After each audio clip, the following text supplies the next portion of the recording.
This podcast is not a substitute for a relationship with your mental health professional. Hey, family. Welcome back to another episode of the Mental Health is a Lifestyle podcast with your girl, Andrea Wise Brown. And today, family, oh my goodness, we have a powerhouse with us. Y'all know this is Women's History Month, and I am giving it to you. So y'all know on last week's episode, we talked about finances and how to invest. Well, this week, we are talking about your body part, but it's linked to menopause and perimenopause. So we have a doctor in the house today, family, a doctor, and her name is Dr. Broderick-Thomas. Hey, Dr. Broderick-Thomas. Hey, Andrea. Thank you so much for having me. Oh, absolutely. Thank you for being here. So wait, hold on. Before I get started, please, if you have not joined the family already, do so now. If you're just scrolling by, this is some good stuff and it doesn't cost you anything. All you have to do is click that little subscribe button, like the podcast, and then share the podcast. And I would love, please, if you have any questions or comments about this podcast or the material that we get ready to drop today, please write it down, and then I'll ask Dr. BT. She'll give me the answer, or she may even jump on, I don't know, to YouTube and respond to you, and then we will get the answers back. So subscribe, join the family. Okay, Dr. PT. So now I am going to introduce this powerful woman. All right, y'all. So this is Dr. Broderick-Thomas, a board-certified OBGYN, a fellow of the American College of Obstetrics and Gynecology, founder and director of Harmony Women's Healthcare and West Plano Hormone and Wellness Center. And she was previously the chair of Obstetrics of Gynecology at Presbyterian Hospital in Plano. In addition, family, to all of that, she is a wife of, I believe, 30 years and a mother of 3 beautiful children. Hey, Dr. BT. Hey, Andrea. And again, thank you for having me. I'm really looking forward to this. Okay, this is so good. And I thank you for coming. So now we're going to start off. So this whole thing has been perimenopause and menopause has been a hot topic everywhere. However, it's something that we all go through as women. Right. Okay. So I want to kind of let's educate the family and Right. clear up some myths. Right. Okay. All right. And this is what you've been doing for years. For many years. I know that's right. So I know you know your stuff. You know what, before I ask you the first question, because I like to bring the family in. So I'm just tell them, family, I know Dr. BT because she used to be my doctor. And I just want to say this. One time is after you probably have been treating me for a few years, and then we would have like deeper conversations. And I was one of the clients who she would always run over time with getting to the other clients because we'd be talking. Right. Okay. That's true. About other stuff. Right. Okay. But one of the topics that I will never forget is when you told me, we were talking about how to bring things into your life, into fruition, right? How what you think, you create. And just the fact that you are a Black doctor, that is freaking huge. So I never forget when you told me the story about how before becoming a doctor, how you thought about it and manifested that into your life. So could you please, if not the whole thing, just share a little bit of that? Do you remember telling me? I absolutely do. Okay. At the time, it's amazing because I didn't realize and recognize what was actually happening. It in retrospect, I recognize now that it was a manifestation of what was to come. But I used to attend college at University of California in Los Angeles, And I remember I would walk over to the medical school and I would sit outside. And this is a time when they used to page doctors overhead. And what they would do is they would say, Dr. Angela Bofield or Dr. Well, there weren't a lot of women at that time. So it was Dr. Stephen Smith. 8456, Dr. Stephen Smith, 8456. And so they would page doctors overhead.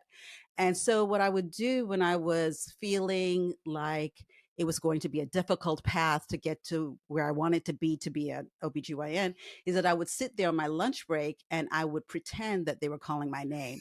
And I would pretend that they were saying, Dr. Jenifer Broderick, 2356. And then I would say that to myself as I would walk back to class. And now I know what that was. At the time, I just thought I was being kind of silly, but now I recognize that I was actually manifesting and actually bringing into my life the entire career that I have now. So it's a pretty powerful memory for me. Yes, Yeah, yes. Oh, you remember that. I So do. I do. I tell that story all the time. It's a pretty powerful memory. yes, no, that's so good. And now they just paging you all over all the systems. And now you're like, would they please stop? Right. Now we have so many other ways of reaching us, right? Oh, Because we didn't have right. cell phones then. Now we have cell Oh. phones. And at the time, we went from that to pagers to cell phones. So, yes, I pretty much lived my life on my cell phone for the next, 20, 25 years. Oh, that's so good. Yeah. Okay. All right. So that's good. So I just wanted the family to kind of connect with you in that way.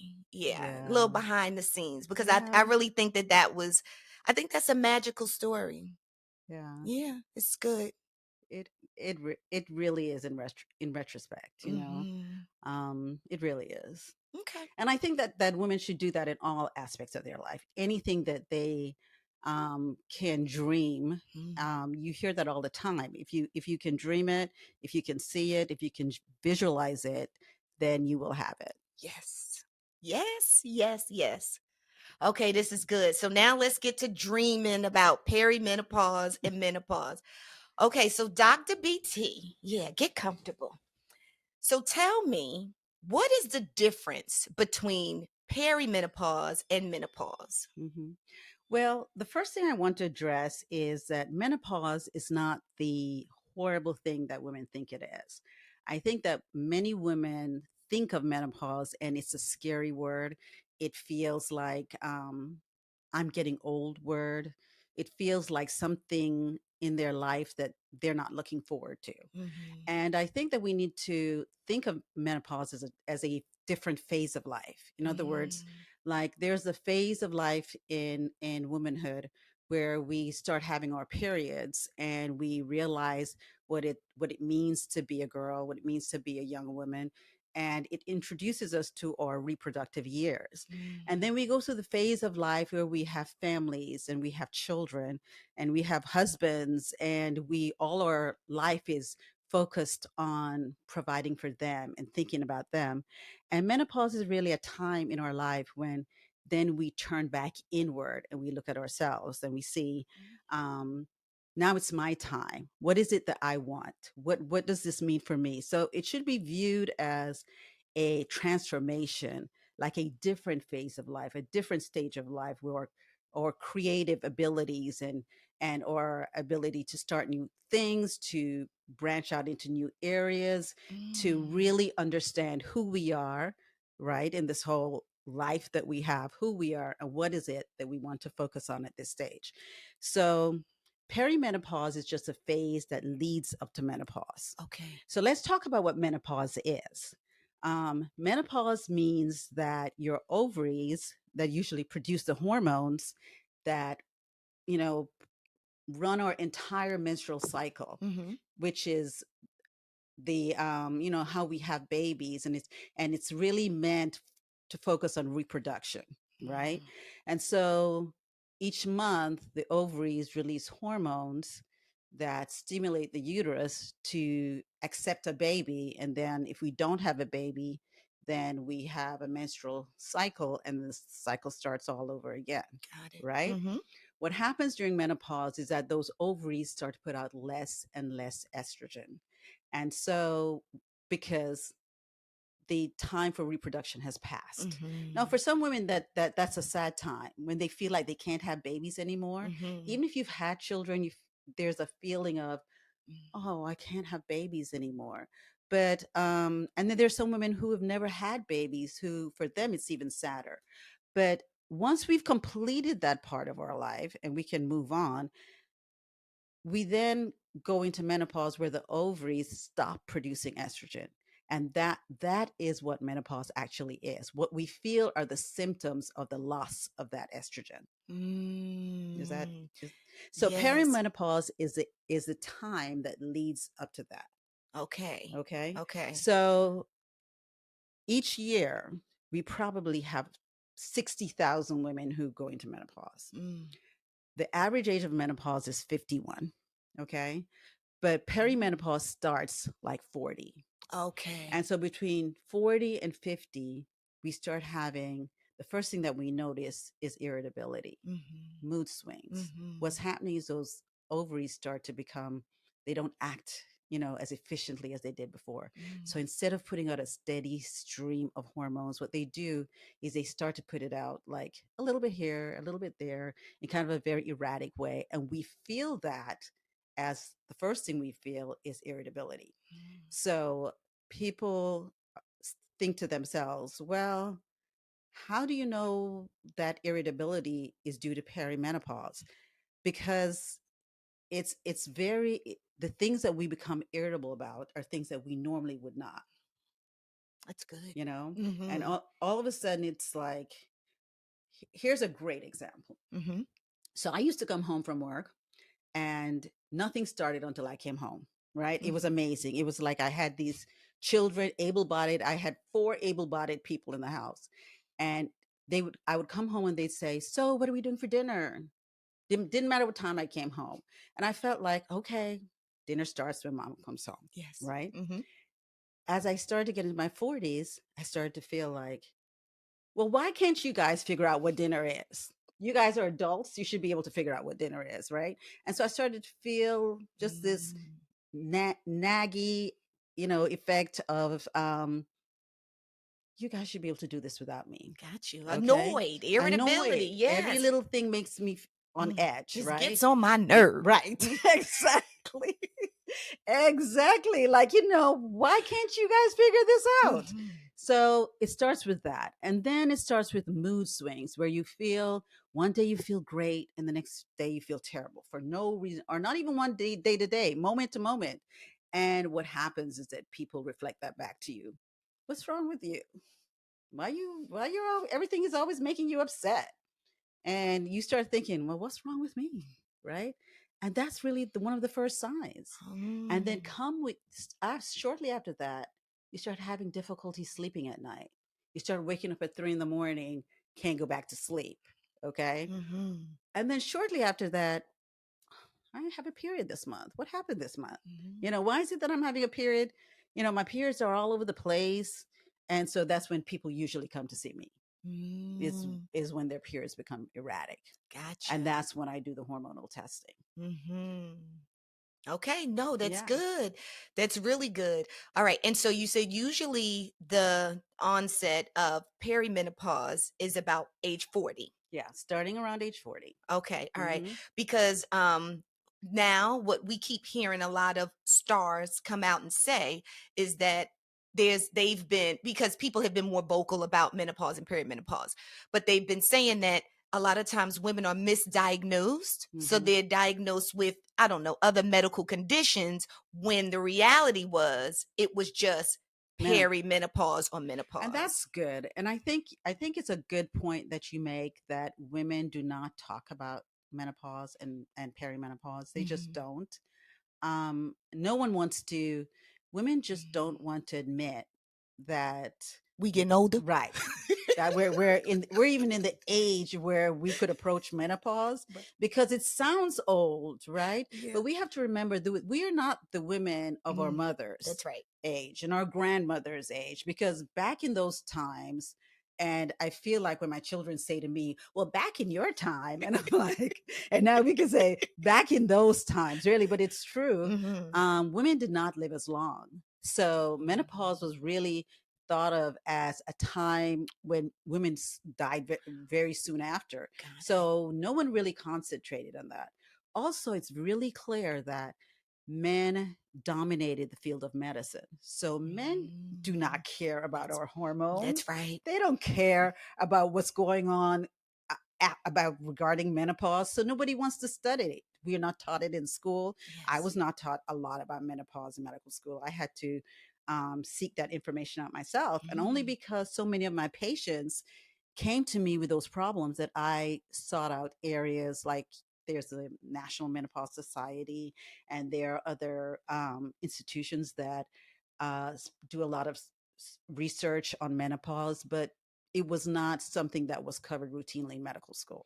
And so what women start to realize is that the women of our generation is that we live longer and we want to live well. Yes. We want to have a great quality of life. We want to look good. We want to feel good. We want to still keep on doing the things that we're doing. And we want to do more because remember, I said, now is our time. Now is a time when we focus on us and what makes us happy and what makes us blossom and really become the people that we were meant to be. I think that is freaking awesome. Like, honest to God, Dr. BT, I have not heard anyone explain menopause like that. Because, for me now hearing that, I mean, I am here, but it just makes me think like, well, I want to go there. Give me some of that. Opposed to Lord Jesus, let me stay away from that because I'm about to die. What you heard from your mother was like these hot flashes. All you heard about were the hot flashes. One of the things I want to address also is what you asked me about. How do you know it's not something else? Hey, family. As women, we face changes that are often overlooked. But positive health is changing the conversation. Minnow is a plant-based vegan dietary supplement designed to support women through menopause, crafted with care by a woman-owned company. Minnow helps balance your body's natural rhythms during this phase in life. Don't let menopause define you. Take control with Minnow. Positive health, empowering women naturally. Because when you have these symptoms, they can somehow and many times mimic the symptoms of like thyroid disease. Yes. Right. Of heart disease. Women will start having palpitations and they'll think, oh, something must be wrong with my heart. Or somebody says, I take thyroid medication because a lot of people take thyroid medication. It's very popular. It's very, very, very, it's very common. Is it really? It is very common. And why are they taking it? They don't have thyroid disease? Because they had their thyroid hormones are low. But a lot of research was done on the thyroid hormone and thyroid gland long before menopause because it affects both men and women. Okay, so that's why it's important to see a menopause specialist and to see someone who's going to check all your hormones and check your thyroid hormone. And if they think that you have symptoms that pertain to heart disease, they will of course refer you to cardiology or an endocrinologist for thyroid disease. But so we shouldn't assume that we don't have those things. Got you. We should not just say, well, this is just menopause. We don't want to do that. We want to explore and make sure that we don't have these other things. But there are a lot of symptoms that overlap, especially for the thyroid gland. So let's talk about what the symptoms are. Come right? on. Because everybody knows about the hot flashes and night sweats. Yes. And then after we talk about the symptoms, you're going to tell us what we need to do to fix them. Right. Okay. Right. To address them. Okay. Right. So symptoms. Boom. Right. Hot flashes, anxiety, right? Because a lot of clients who come to me, they say once they get up in age, which I know this is a symptom, is like they start to have high anxiety and they can't understand. And they thought it was a heart attack, but it was really a panic attack, right? Right. Okay. So yeah, go ahead. Come on, tell me. Feeling tired all the time. Okay. women talk about this fog in their brain, this memory fog, where they, yes, Absolutely. I walked right, to the kitchen to get right, something. I know and what I was going there to you get. And I forget, get to the kitchen and I start looking around. I can't you remember forget, what the right, heck. right. What am I doing here? What? Right, right. It makes you feel old, right? It makes you think like, Yes, no, is it this does. dementia? Yes, No, it is not dementia. Dementia yes, is a much more serious condition.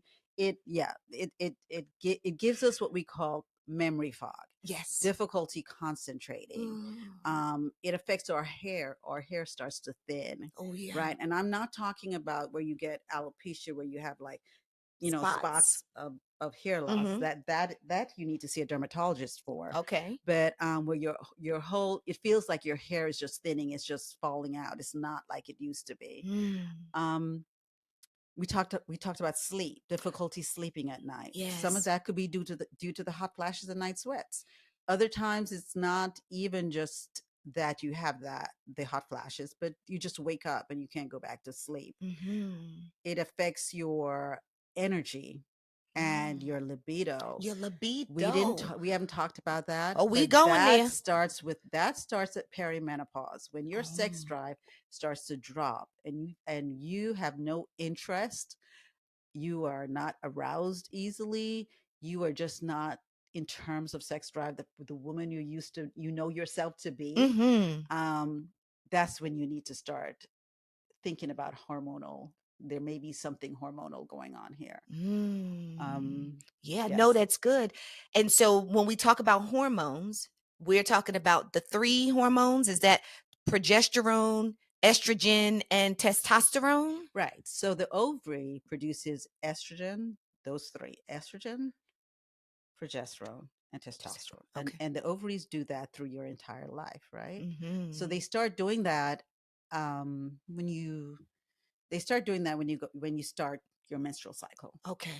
And women don't realize that testosterone is one of the hormones that the ovary produces, because we've always thought of that as a male hormone, right? Mm-hmm. But testosterone is a hormone that has to do with energy and the big one, libido, your sex drive. Mm-hmm. And so when the ovary starts to slow down, it's going to produce less testosterone, and Mm. that lines up with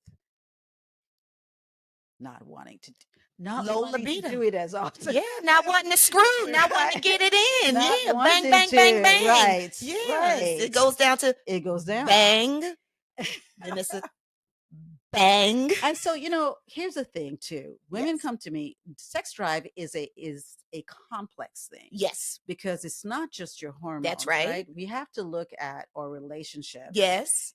because we start to do that during menopause. Mm. We start to do that because, remember, we're coming to this entire way of knowing about ourselves. Mm-hmm. And so we start to look at our relationships more closely. We start to pick them apart. And all of a sudden, Oh, that's maybe good. your partner doesn't seem as exciting as they were before, Oh, right? yeah. So we have to look at that. We have to look at our relationships too. But sometimes it can be that you have the same desire, Mm-hmm. but then you don't have the lubrication you used to have, Oh, yeah, right? dryness, Your vaginal vaginal dryness. dryness. That's right. And Yes.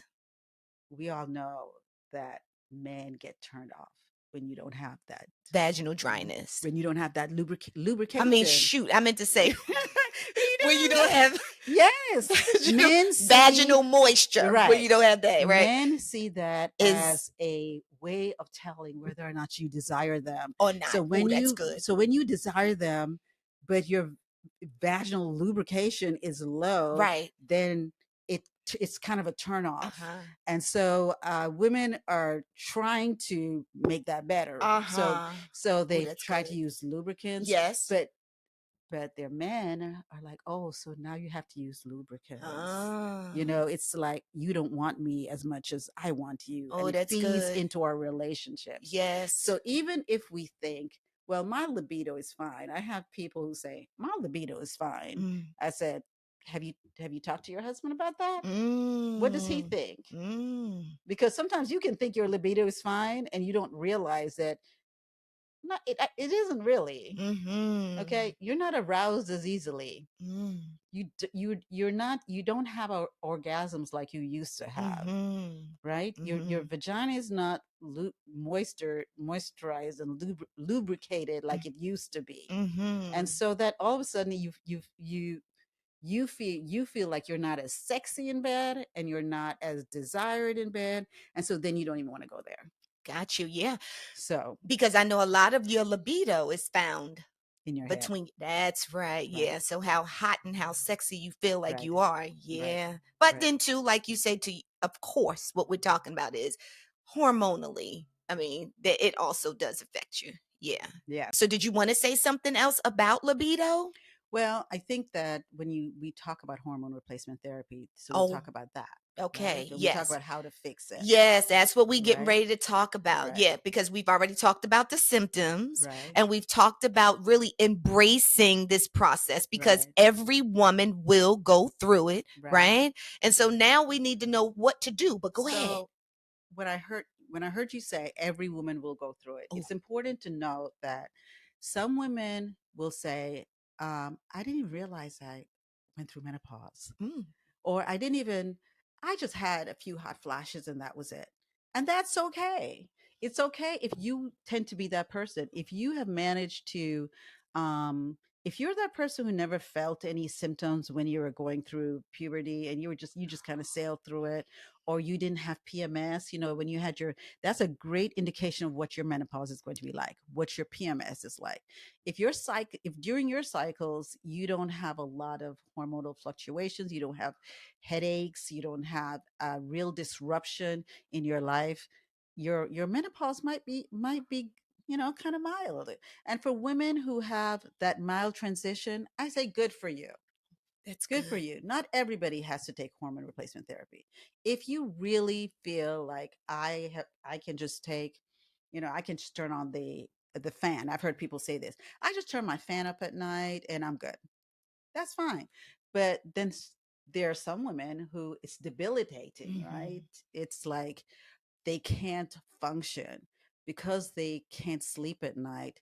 They're groggy during the day. Hmm. It's embarrassing when they have to stand up and speak in front of a group at work and they're sweating and their faces are flushed and hot because men see that as some kind of As an annoyance. as an Like it's annoyance. an issue, it's a problem because this Right, is a business right, area, yeah, and you just right, need to produce. Don't come in right, here with all that women right, stuff. Like right, that's a problem we don't want to deal right, with. Okay. right. Yeah, Mm-hmm.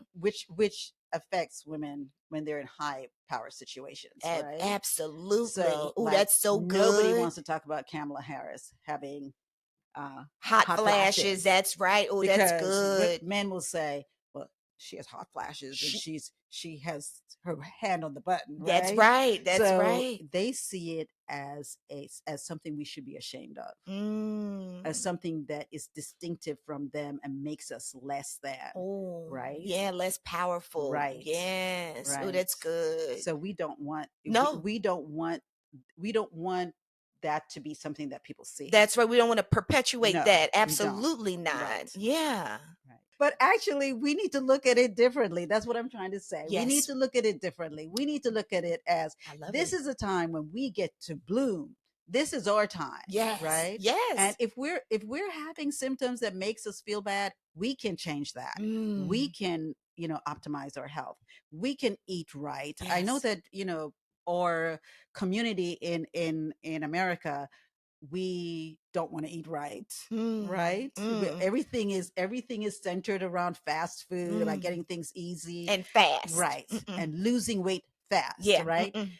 We need to realize that our bodies are Mm. temples, and so what we put in is important. And if Yes. we want to feel good, right? Yes. So we focus so much on looking good, but we Mm. need to feel good. Yes. If we feel good, Mm-hmm. we need to do things that we need to embrace, That's so like good. like eating fruits and vegetables, Okay. drinking a lot of water, Mm-hmm. exercising. Not You don't have to go on some major exercise program where you do, high boot camp kind of Yeah, stuff. Hmm. and that was Intensity, not popular for high high intensity. intensity Hmm. exercises, Hmm. just moving our bodies every day. Yes. If we do that, do things that help us sleep at night. Hmm. Don't drink caffeine before you go to bed at night. Don't Hmm. eat 3 hours. If we just change little things, we live such a wonderful life, and we live Mm. a life that we feel good about. As we get older, Hmm. we I find that women focus a lot on, oh, we're gonna get some Botox, Hmm. or we want to get or boobs or breasts. Hmm. Let's Hmm. say boobs or Yeah, breasts. boobs and breasts. Come on, Dr. Right. BT. Or Yeah. breasts, Hmm. lifted, Lift it, and honey. we Lift want to them. get implants. Now we want to Hmm. get implants in our butts, and we want to do Mm. all these things that are trying to make us look better. Hmm. But we need to focus on what makes us feel better. Okay, Mm. looking good is great. We That's want right. to look good. Yes, We want to look absolutely. good, but Hmm. we want to feel great Hmm. also. Hmm. So it's not just what we eat, how we exercise, Hmm. what we put in our bodies, but also if we want to change the things that are altering our lifestyle, such as hormones, then we can do that. Mm. So when you look at hormone therapy, Yes. think about what's good, what works for you. Okay. So before Okay. you go there, let me ask the question, Yeah. right? So, yeah, how do we help the symptoms? How do we ease the symptoms? How do we address the symptoms outside of eating well, the symptoms of menopause? How do we do it in perimenopause? So first we have to talk about what did we used to do, Okay. right? Mhm. So 50 to 100 years ago, all women were on Premarin. This was a pill that they just it was the only thing on the market for menopause, and they put all women who were in menopause on this pill. Okay. And the World Health Initiative study came out, where this is a big study Mhm. that a lot of doctors adhere to. In 2005, it came out. It involved thousands of women, and this is what started the fear of hormones, because they found that there was, with this particular pill, a slight increase in the risk of breast cancer. There was a slight increase in heart disease, and there was a slight increase in stroke. Mm. And so what happened is that hormones then became a bad thing. They got a bad rap. Yeah, they became a bad thing, I right? got it. Now, those pills back then Mhm. were derived from the urine of horses. Oh. So they were not like the estrogen that our body makes. Mm. So then, when women became more and more involved in medicine and became more and more involved in learning about menopause, we then looked into the studies that were done on what we call bioidentical hormones. And these are hormones that are plant based and that look more like what our bodies make. Mm.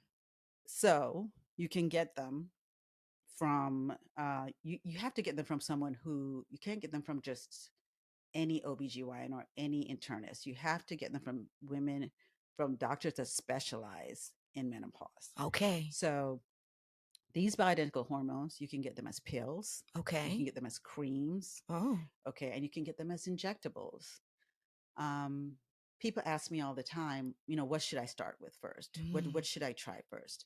I think the first thing is that you have to get your hormone levels checked, Okay. because they're individualized. Everything is individualized to match you. Okay. So in the past, what they would do is that they had this one pill, and they'd give this one pill to everybody.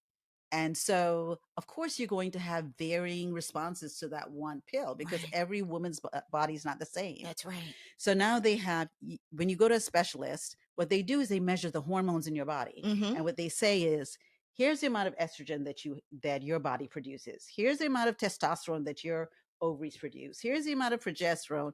And what they do is that they put that together, they compound it. Mm. That's why they're called bioidentical. They compound them. You have to go to specific pharmacies Mhm.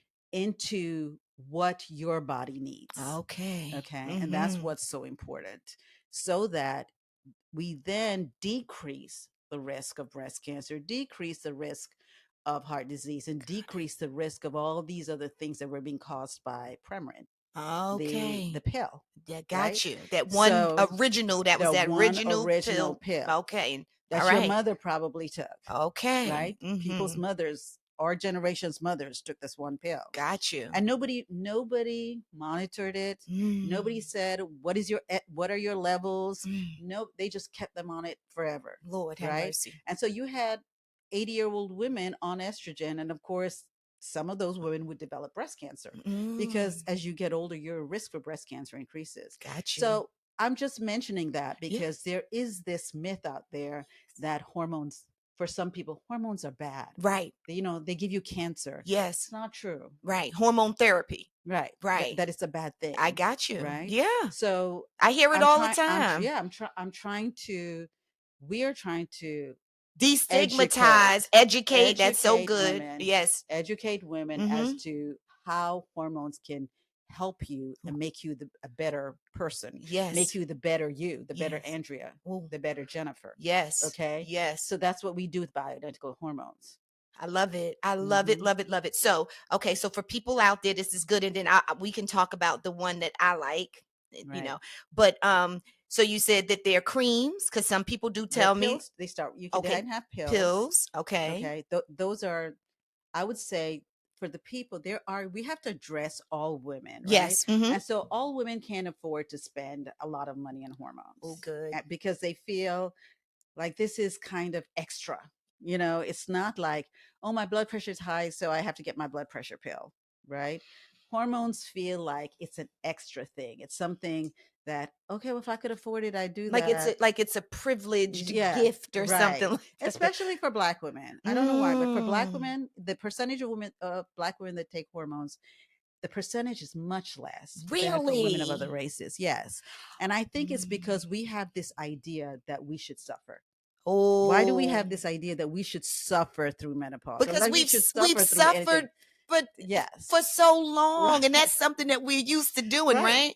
Yeah, and maybe some Black women feel like, I have to choose between paying rent, buying food, or getting hormone treatment. You know what I'm saying? So they I can just tough it out.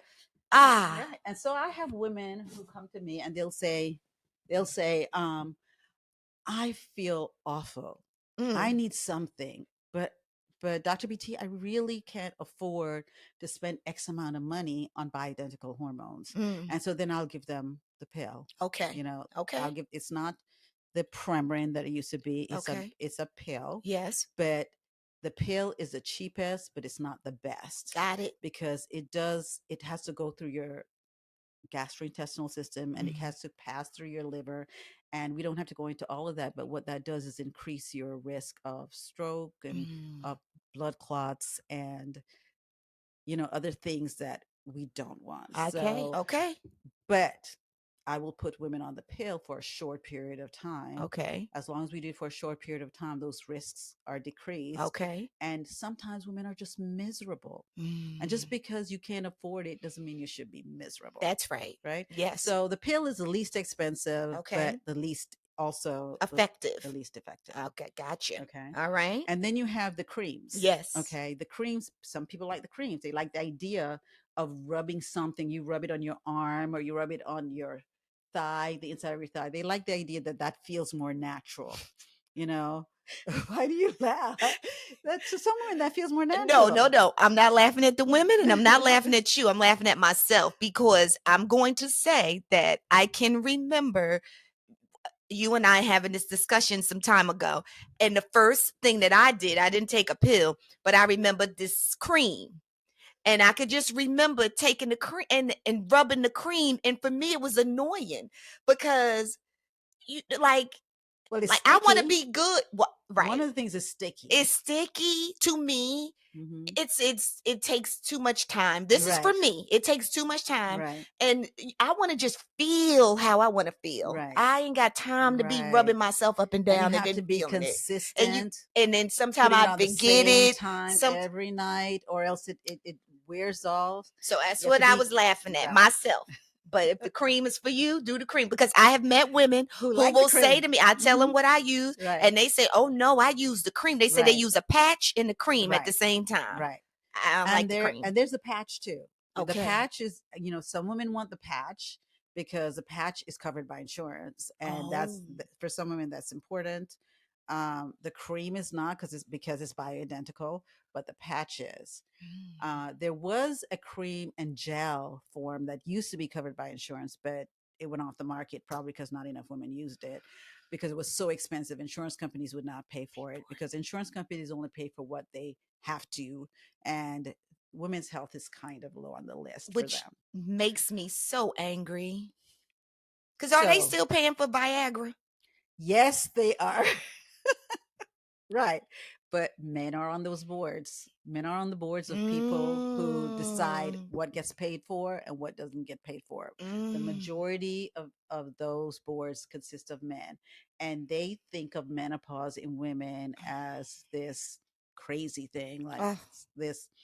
We don't even know if that's really real kind of thing. Why should we Oh. even pay for that kind of thing? So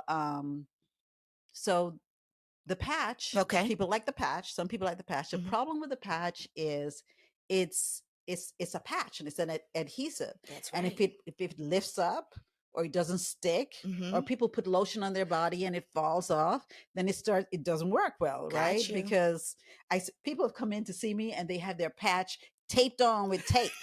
It's like, and how cute is that, right? Do we really want to do that? Doesn't really make us feel good, right? I No, it mean, doesn't, but it will be taped to their body with like scotch tape. Seriously, anything to keep that patch on.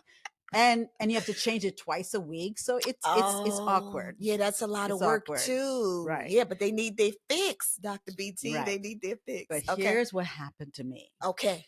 And this is interesting. We talked about me being a wife and a mother. Yes. So when I first started in OBGYN, when I had babies, I was really interested in that because I had babies. I knew what it felt like to have babies, and I was all into that. So I delivered. That was my thing. I just delivered a whole lot of babies, and I still do that, and it gives me a lot of joy.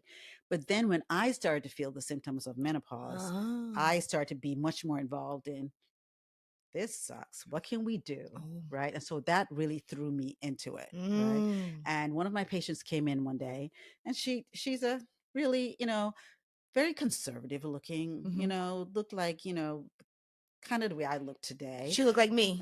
you know, No. You like she's conservative, very, absolutely very like, not. she was very buttoned up. And she said, Dr. Broderick-Thomas, there's this thing called bioidentical hormones, see, and you inject them under the skin. And this doctor out in, like she would say, grapevine is Mm. doing them, and you really should look into it. Oh. And I said, oh. And she said, yes, it's amazing. So I took her, information and I looked into it. Okay. And I was blown away. And I thought, this is what the women in my practice need. Oh. And so I went and I did the whole course. I put myself into it completely. Mm. And that's how I came into bioidentical hormones. And the thing about bioidentical hormones Uh-huh. is that they are injected under the skin, Okay. okay? And they last 3 months, 3 to 4 months. You do it every 3 to 4 months, and then you don't think about it again. Mhm. They provide this steady state of hormones Mhm. so that you feel better. Women Mhm. feel better in like 2 to 3 weeks. I swear to you, women will come into my office and say, oh my God, why didn't you tell me about this before? I feel so much better. Once I could get women on that, I would say, just try it once. If you don't like it, you don't have to do it again. When they did it, they always liked it. It increased their sex drive. It made them feel Absolutely. good. It Mhm. gave them energy. The Yes. hot flashes went away. The night sweats went away. They felt like they had conquered the world. This is it. I'm going to do these. They're called pellets. I'm going to do these pellets, and that's what I'm going to do. And these women, my staff would say, I don't know about these pellets, but it's like crack cocaine to women. Like, they're calling me at the end of the 3-4 months, like, I'm ready. I'm ready for my next dose, because they felt so good. They Absolutely. felt so good. And Mhm. so, um, everybody, some people, not everybody did it, Right. but once I could get somebody to try it, Mhm. They were hooked. Obsessed. Yes. I'll be calling your phone. I'm like, where are you? I text you. I'm like, hello, where are you They're at? hooked because they're like, because they don't want to feel like the way they Mm-hmm. felt before. Mm-hmm. You know, Yeah. and I would have to say to them sometimes, you know, it takes a while to wear off. It's not like at that 3 month Yeah. mark, it's like the next day you're going to go back to feeling bad. That's true. You know, Yeah. it takes a while. So, but I had to convince them because they were lining up, calling my phone to get that appointment to come in. So I am a strong proponent of bioidentical hormones. You know, hormone replacement therapy in general is not for everyone. Yes. If you have breast cancer, it's not for you. Okay. If you have epilepsy, it's not for you. Okay. These are This is certain good. things that put you at high risk of getting some of the terrible side effects of hormones. Okay. And so we have to be careful. It's not something we just give willy-nilly to everybody. Okay. We need your history. We need to know if you're a good candidate. But if you're a good candidate, you should do it. Yeah. So, and I'm going to say, yes, I do. I get the pellets. I love the pellets. I mean, listen, it made me feel like I was 22 years old again. And I mean, all parts of 22. Okay. It's the truth. I love them. You did. You started giving them to me. And I'm like, Dr. BT. Like literally, when I say texting, like, where you at? I text you last week. So absolutely. And this is what's so interesting. So you were right to your point. It's not like at 3 months exactly, Right. you start to feel like, you know, oh no, like, Right. you know, they kind of wear down. Right. But what I know for sure is on the day that they ain't in your body no more, or maybe that, you know, that it's really like diminished to a small amount, Right. you start walking back in the house and looking around again like, I don't want to live here. Why do I? And then I go, oh, it's time for my the hormones. It's time. Or you know what would happen a lot of times? People say, my husband says it's time for me to go get those pellets. Or, you know, my staff would say, I think it's time. And I'm like, oh, you're right. It probably is time. It's people who are around you all the time recognize that it's time. Oh, Yeah. that's so good. That's Yes. good. Yeah. Yeah. No one has ever pointed it out. But for me, like you said, I know because I have high tolerance. I'm a therapist. You know, I kind of can take things. But it's like when I just walk in and all of a sudden I'm just like, what? Who called me? Who said what? Who's talking to me? I'm like, Right. I need my pellets. Right. I need my pellets. Right. Okay, so we want to talk about, and I love everything. I love all this information that you are delivering. You are the freaking best. But we need to talk. We talk about the pros, right, of hormone replacement therapy. So we need to talk about the cons.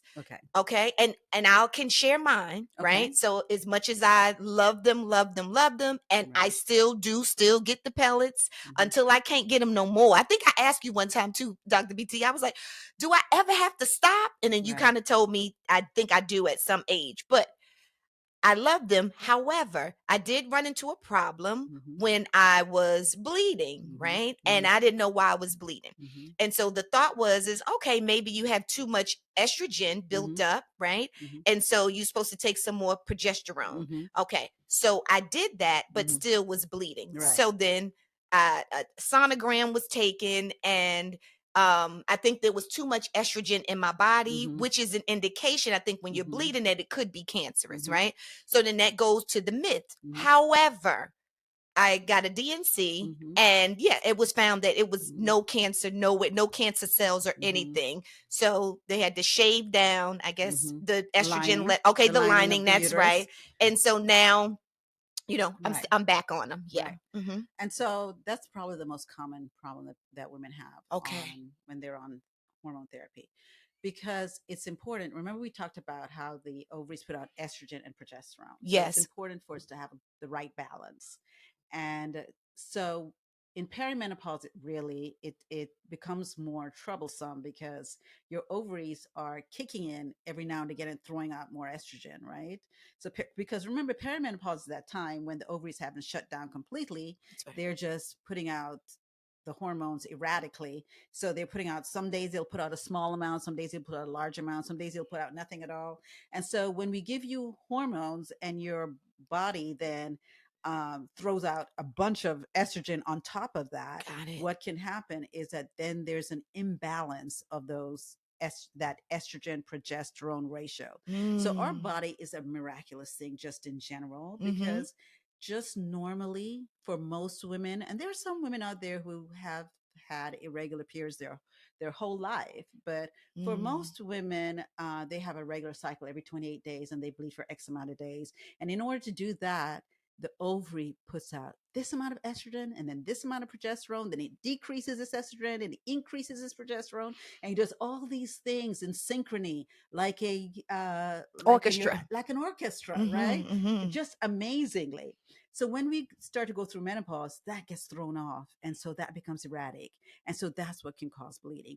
Or also when we go through menopause, which is important when we start to get hormones, when we start to give our body hormones, is that we have to give the right balance of estrogen and progesterone.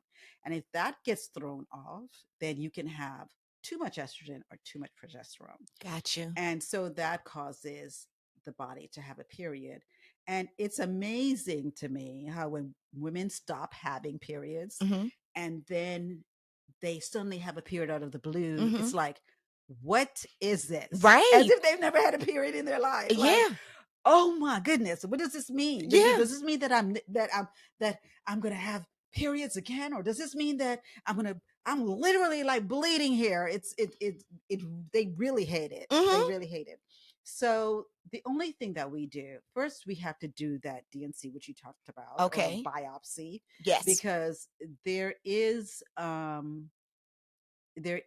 reason, or there is a source where the imbalance can cause buildup of the lining of the uterus, which can turn into uterine cancer. Okay. Now, this is not caused by the estrogen alone. Okay. But if you notice, when we give you estrogen, we say what? What is it that we tell you to do every night? You have to take the progesterone. You have to take the progesterone every single day. Do not miss a day. You told me, don't you ever, you look at me, don't you miss a day. I have a timer on my phone that dings every night at 8 p.m. that says, take my progesterone. Because if you don't have that balance, and if that balance gets thrown off, you're going to bleed. And nobody wants to bleed. And once you start to bleed, it's hard to stop it. Got it. So once we rule out that it's not anything bad, that it's not cancer, it's not precancerous cells, then we go back to fixing that imbalance. Got you. Right? Yes. And so yeah, it's more of an annoying side effect rather than a long-term bad side effect. I got it's just you. Annoying. Women don't want to bleed, so it's annoying. So I try to really emphasize the importance of that progesterone. Okay, yeah. So that's what that's all about. Okay, no, that's good. And I think not only women don't want to bleed anymore if you're not bleeding, right? So that's just like a sign like something is wrong. And then especially if you're thinking about cancer.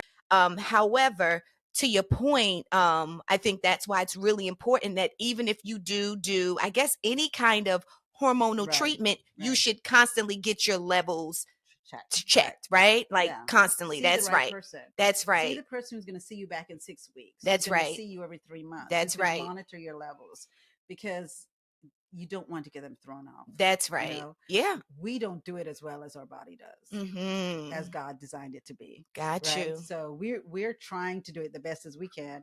But if your hormones get thrown off by the way that we're dispensing it, then we have to fix that so we don't have those troublesome side effects. I got you. For women who have fibroids, we have to be careful because the estrogen stimulates those fibroids. So if you have a lot of fibroids, many times we do not, we give you smaller doses because we know that it may stimulate the fibroids to grow. Oh, it feeds them. It feeds them. So and you don't want that for you to start having pain and bleeding from fibroids. Got it. So it's not for everyone, and we have to adjust the doses. And it's a good thing that we do that. It's a much better way than what we used to do, where we just gave everyone a pill, the same pill.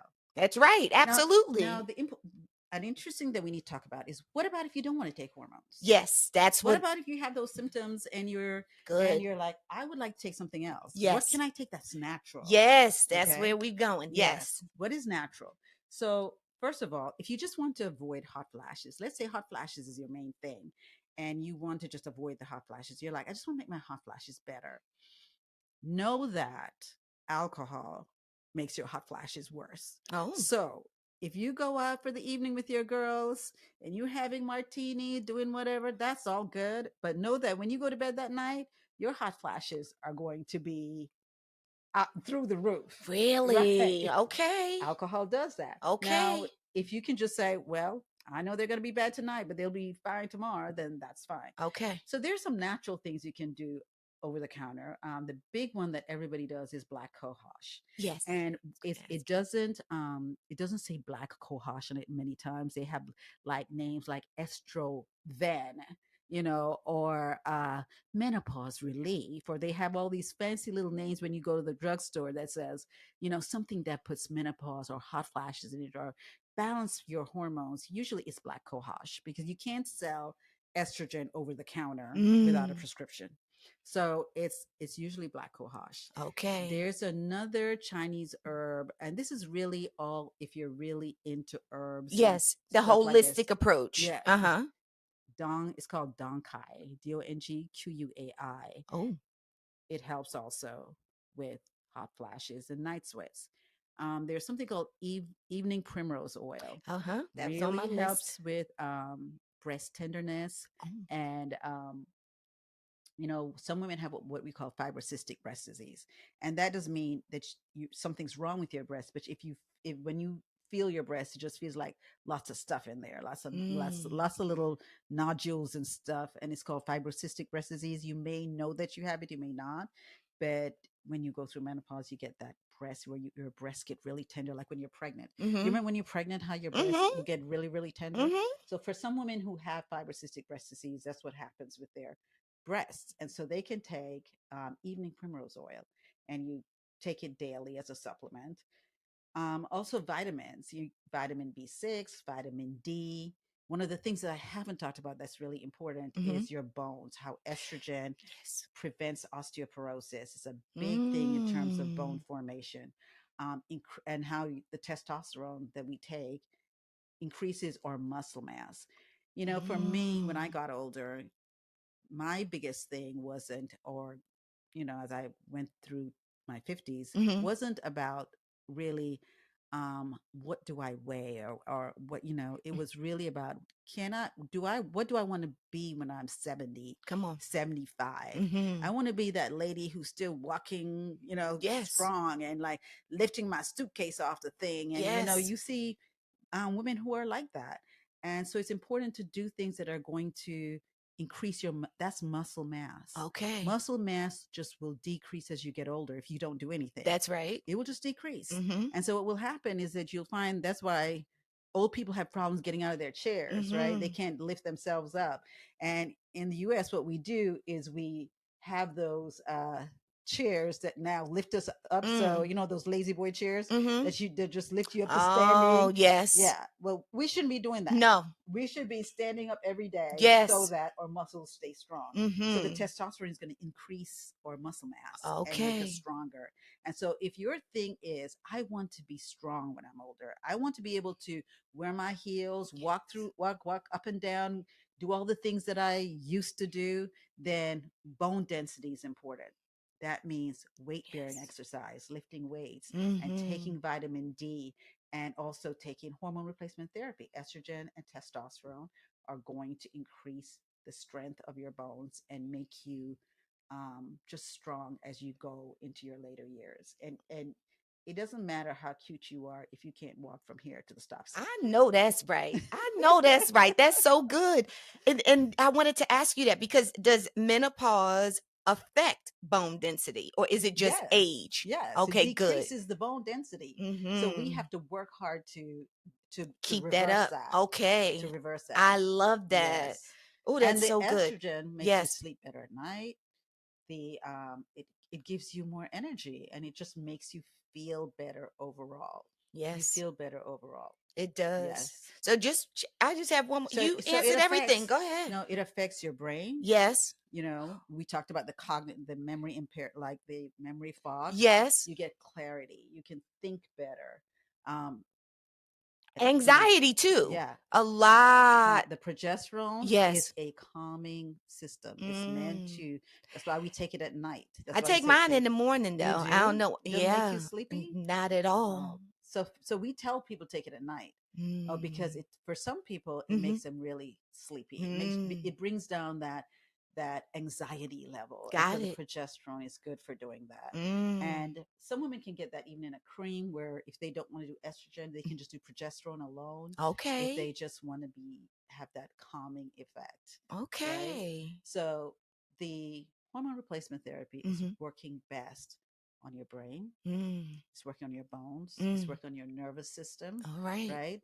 Oh, we talked a little bit about libido, but we talked about vaginal dryness. Yes. We didn't talk about urinary symptoms. Oh. Like, lots of women, they leak. They start to leak as they get older.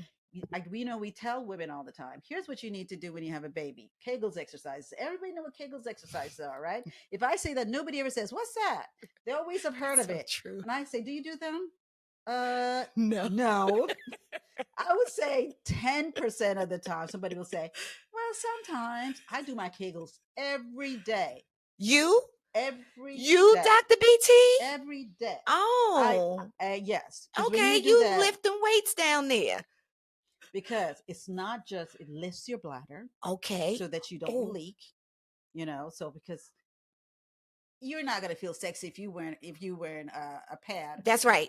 Every day, because you're leaking urine, right? Yeah, How does that make walking you feel? around pissy. How does that makes you feel bad, right? It makes you feel old. That's right. That's right. So the Kegel exercises helps you. It helps your ability to help you be able to, when you need to go urinate to pee, you just you hold it better. Also, down in your vagina, we talked about lubrication, yes, and dryness, yes, but we didn't talk about the fact that the vaginal wall starts to get thin. So that wall getting thin, of course, feels painful. Your vagina is not stretching like it used to, because our vaginas alone are just amazing. You've always told me that. Well, you've told me my vagina is amazing, but go ahead, doctor. You're more than anybody else. Yes, right? You told me. I tell people all the time, your uterus, when you're not pregnant, is the size of your fist. Okay, that's the size of your fist. That's your uterus. When you're pregnant, it's the size of a baby, right? 8-pound baby for lots of women, right? Coming through that vagina, that vagina snaps back. Yeah, it snaps back. It takes a few weeks, and then it's like, I've seen husbands look at their wives giving birth and saying, what's really going on? Is that ever going to look the same again? And I'm like, yes, it is, because our vaginas are powerful. We can birth babies. Yes, come on now. No, really. Yes, I'm with you. So it's a muscle, but we have to exercise that muscle. And if we don't practice, that's what Kegels are. And if we don't exercise that muscle, right? Yes. Then the walls get thin. Okay. We start to leak urine. Okay. And then even when we're having sex, we just knowing how to exercise that muscle, your man's gonna be like, what's that? I felt that. No, that's come on, Dr. PT. Now this conversation is getting the way I like the conversation to go. It's going somewhere. Listen, no, good. You do that. Oh yes. You squeeze those muscles together. They're like, woo. Yeah. Right? Of course. Our vagina has a power. It's powerful. We need to bow down to our vaginas. Oh, that's so good. I'm literally kegling right now. This whole time you just start. I'm doing it right now. You can do it wherever you are, whenever you think about it. Right? So yes. So now that we're talking about this, so are we referring to the pelvic floor? Yes. Okay, that's what this is the pelvic floor. Everything you're talking about now. Same thing. Okay. The pelvic floor. And I tell people all the time that, usually before you have a baby, your pelvic floor is like this table, right? It's the table. Like imagine a solid table. Yes. That's how strong it is. Okay. And then after you have babies, then it becomes like a hammock. Oh. Think of a hammock. So it's just like You ain't got to right? tell me what to think of. As soon as you said it, I just That's what your pelvic floor becomes. That's why you do the Kegels to got it to strengthen that back up. floor and try to bring it as much as possible back to where it used to be. I got you. Right? This is good, women. Right. Yes. And if you want to know if you're doing your Kegels right, if you put your finger in your vagina, and sometimes Okay. some women are like, Going "Oh, I'll put there. my finger in my vagina." It's That's what your they say. It's your vagina. It's vagina. yours. It's yours. Put your finger in there. It's I don't. yours. Put your finger in your vagina and then squeeze. And if you can't feel it, Uh-oh. that means you're not doing it right. So now Okay. they have all these things that you can get on Amazon. Like you can get the balls and all these things to Okay. teach The you how Kegel to do it right. balls. Is that what Yeah, that they is? look like Okay. little balls on a Okay. string. Do people lose them? No, because they're on a string. Okay. Okay. You don't want to just no. So if you've never done it before, you do not want to put a ball, just some balls up there. No, I got it. Yes, yes. But I have heard, no, well, I'm going left because no, the only reason why is because I have heard women have told me that sometimes they could put a tampon up there and lose a tampon, or they told me that they can like a rubber. They could like lose a rubber in their vagina. You've And had to have so heard this before. absolutely. Okay. So that's why I was thinking the Absolutely. balls, I But don't it want them to this is lose them. why but this is why I remind people all the time. You cannot your vagina is like a it's like a pouch. Mm. So you can reach up in there and feel around. Oh. It's not just up there in space inside your body somewhere. Feel around till you feel that tampon and pull it out. Oh, that's so I don't know why people think good. they can lose things in their vagina. No, It's in there. it's like a little pouch and it's sitting right there, and you just put your fingers up and you just feel around and feel around and feel around and feel around until you feel it and then pull it out. Oh my gosh. It's not going anywhere. Oh, It's not that's going anywhere. So if so, yeah. Dr. BT. It's a It's little amazing. purse. Yeah, It's they've said that amazing to before. That me it's when people do that. They come in to tell me I put a tampon up there and I I can't can't get it out. find it. I'm like, Yes. it's up, and let me tell you, that is not a good thing. Of course it's not. No, I see. Nope. no, Nope. it's not a good It's thing. not a That's good when you thing. read I'm all just those things imagining. about toxic shock syndrome That's on right. tampons. Toxic That's shock. where that comes from. Lord But Jesus. be familiar with Your your vag- vagina. I mean, Love it's like it. it's like a little pouch, like a little purse. Like if you Oh. had a drawstring purse, Oh. just reach up in there with your fingers and just feel around, feel around, feel around, feel around, feel around until you find the Whatever you tampon or whatever lost. it is in there. Okay. It's not going anywhere. It's not this empty abyss that opens into your like it's not up into your tummy, you know? That is so interesting that you say that because I really do feel like a lot of women think like that. Right. Yeah, Yeah. but you're a doctor. You've seen so many Yeah. vaginas, and I'm thinking, right? Right. I've only seen mine, and Right. so my thought is that it Right. in mine it is a beautiful flowery abyss up in. I didn't Like know I could. you feel like where does it end, right? Well, no, not mine, because mine is very tight and small. So Oh, okay. yeah, so that's yeah. Yeah. But anywho, I probably taught you how to do you that. you told me. But no, but Dr. BT, let me just say this, and I know we're into now, but no, I was just gonna say, oh no, I have to say this just because it's on my mind, and I'm gonna ask now. I know you're speaking about women and we having babies in the Right. the pelvic floor and Right. in the hammock. Mhm. However, if you haven't delivered a baby vaginally, Right. then your vagina may still be like this table. Yes. Yes. And you know what? There was a time, there was Uh-huh. a period of time, Yes. I would say about a 10-year period of time when women would be pregnant and they would come in and well, if you haven't had a baby, but not if you Oh, not if you deliver by C-section, by right? C-section, yes. If you deliver by C-section. C-section, it's sometimes it's not because you Oh. still are carrying that baby, Oh, so it's still right? It's weighing it still down. weighing down on that I floor. got you. Now, if you've never had a A baby, now baby, that's that's different. different. That's right. But if you've had a baby, but women used to come in still and ask for C-sections because they They wanted didn't to want. preserve their vagina, Got it. right? Yeah. Not us. They're not like Us. us, I got you. Yeah, they but not. Yeah. right. But they would ask specifically for that. Like, Got it. I got pregnant and I Yes. had this baby Yes. because after that then we're gonna tuck and do what they call the mommy makeover. Have you heard about the Yes. mommy makeover? Well, I heard the mommy makeover, but I thought the mommy makeover was external. However, but well, they do have this whole thing with vaginal tightening Right. now, right? Vaginal rejuvenation. Do you do Right. that, Dr. BT? No, I Okay. don't. Because usually OBGYNs don't do that, right? It's usually a different type of doctor Um, it's an OBGYN who is specialized in in doing that. that. Yes. Okay. Yes, and it's not paid for by insurance. No. And so it's a Oh, big it's an thing these days.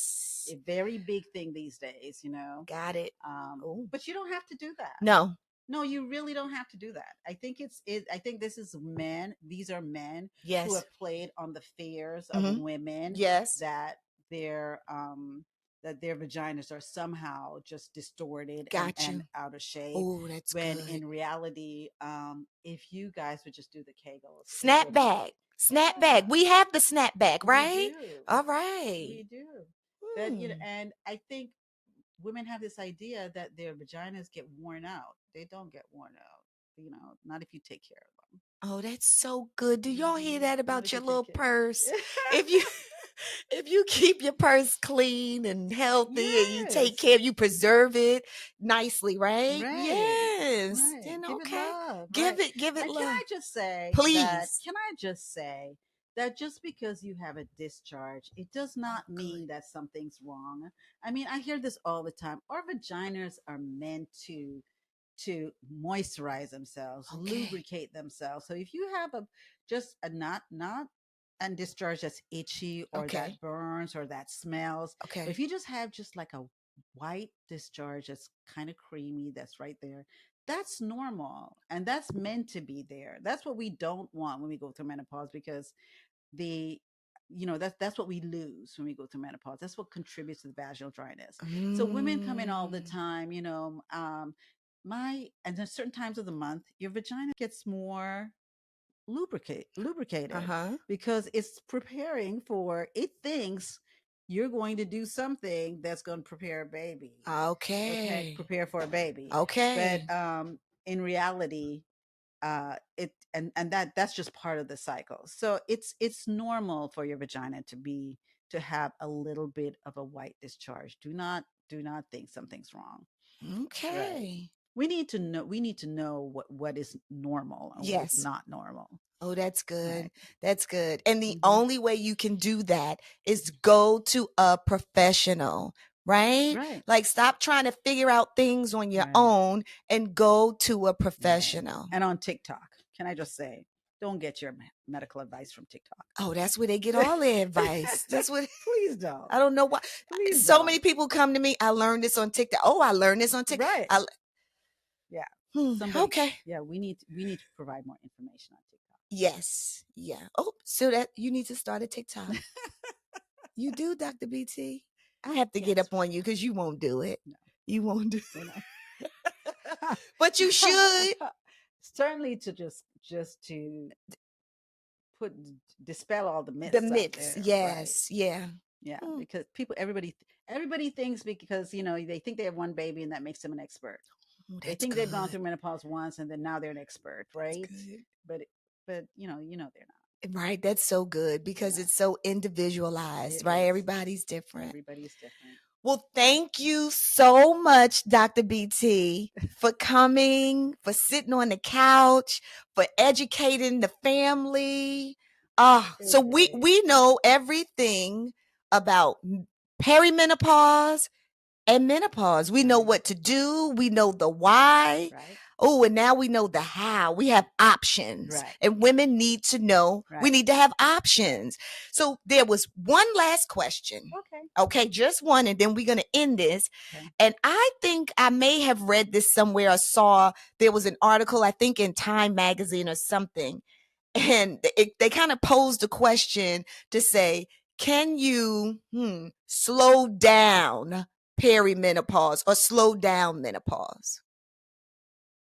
No, you can't. Now, if you may be lucky in that you may be one of those few women who go through menopause like at 52. Like I said, the average age is 50, right? And so that being the average, that means that there are women on the other side who don't even go through menopause until they're like 54, 55. Mm. Um, but you can't you can't slow it down. Now, I don't know if what they're referring to is when you start perimenopause and your cycles start to become irregular. One of the things that we can do, because we don't want you, because women don't like to worry about when is my period going to That's be, good. right? I mean, That's right. you can't, That's right? right. You can't So wear white. You yeah, can't. right. So one of the things that we do is we put you back on birth control pills. And what that does, we put you on this low dose birth control pill. And so it regulates your cycle so that now you can go back to having a cycle.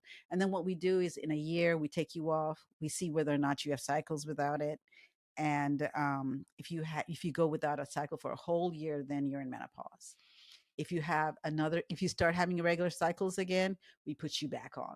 And so what we do is not that we're slowing down menopause. What we're doing is we're regulating your bleeding so that you can live your life in a more productive and predictable way. Oh, that's good. Without just, having these erratic episodes of bleeding that therefore then interfere with how you go about your daily life. Oh, that's right? so good. Yes. Yeah. Yep. All right. Well, thank you, Dr. BT, You are welcome. again. This You are was welcome. amazing. And family, I just want to tell you again that I love you. And thank you for joining me, BT, and me on another episode of the Mental Health is a Lifestyle podcast with your girl, Andrea Wise Brown, and family. I'm so excited to see you again next week. Oh, I have somebody else love special. What you do. Oh, you love do? What you do. Okay. Loving what you do. Oh, this is so good. Okay, bye, family. Bye-bye.